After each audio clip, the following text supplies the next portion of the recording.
right, let's get organized with my spices cabinet pantry. I have all my organizational tools here that I'm hoping to utilize. What's up, Bag Babes? It's your girl, Rockstar Rochelle, your virtual 31 consultant. We're gonna organize my my pantry here. All right, so first things first is step one is to pick a zone, and we're gonna pick this area.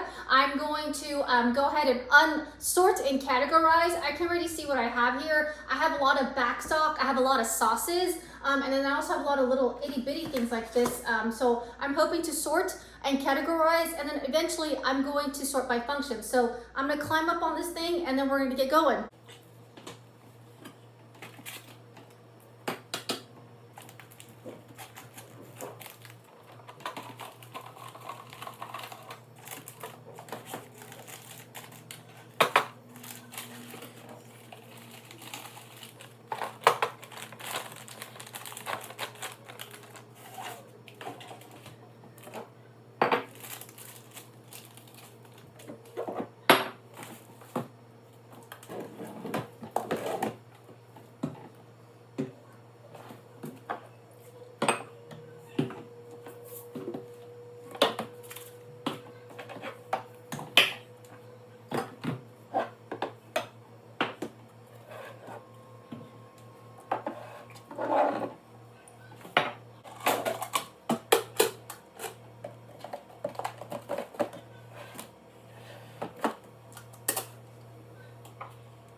So this is the end result after all that. Now I have a clear view of what there is. As you can see, as I was unloading, I totally didn't realize we had some curry sauce. We have an overload of scrampe. I have enough tomato sauce. As always, we always have sriracha, and I have like 4 of them. Again, these are like the back stock so that I can clearly see what we need. I probably can move them around and put them in the pantry. I love how I can now pull all this if I ever need some gravy, and I see clearly that I have enough sauces here. I probably will move the things around in here just so that I can actually utilize them. It's just a matter of playing around with them and tossing things that I don't need anymore.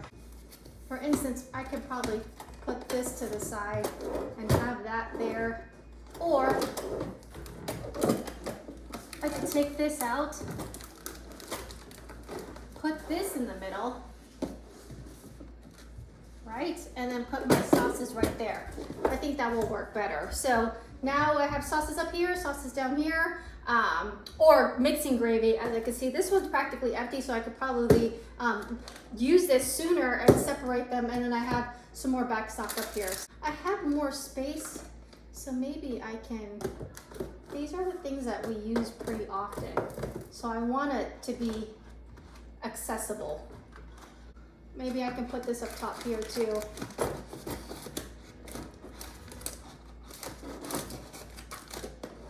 There we go. Looks way better, more organized, and I can actually see my stock. Next is to label. I love our labels. We have a ton here. I have these clear labels that says backstock, which is great. Again, you can put them right here. I would probably customize this and say mixes or powdered gravy. I'm not too sure, but those are the areas you could do right there. And here you have it, the final result. Pro tip is if you turn the labels forward, you can actually see what you got and what your stock has. So when you're cooking, you can quickly grab for what you need. If you like more of these videos, make sure you smash that like button. All links are down below, and I'll see you in the next video. Bag babes, ta-ta!